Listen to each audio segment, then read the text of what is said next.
నమస్తే. అమెరికాకి ఇరాన్కి మధ్య యుద్ధం నడుస్తోందా? ఇజ్రాయెల్కి ఇరాన్కి మధ్య యుద్ధం నడుస్తోందా? ఇజ్రాయెల్ అమెరికా కలిసి ఇరాన్ మీద యుద్ధం చేస్తున్నాయా? మొదటి రోజు చూస్తే గనక ఇజ్రాయెల్ పాత్రే చాలా కీలకంగా కనబడింది.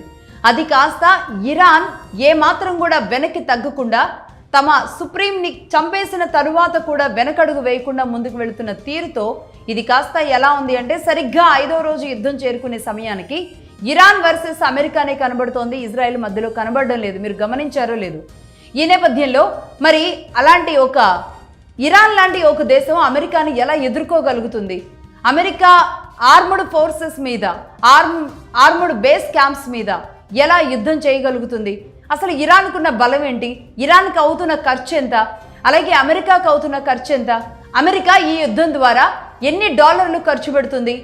దీని మీద ఇలాగే ముందుకు వెళతాం, ఎంత పెద్ద ఫోర్స్నైనా దింపుతామని అంత స్ట్రైట్గా చెప్పగలుగుతుంది అంటే అమెరికా ఎక్కడైనా సరే కాస్త భయపడుతోందా? అంటే ఇరాన్ ఉక్కిరిబిక్కిరి చేస్తున్నట్టేనా?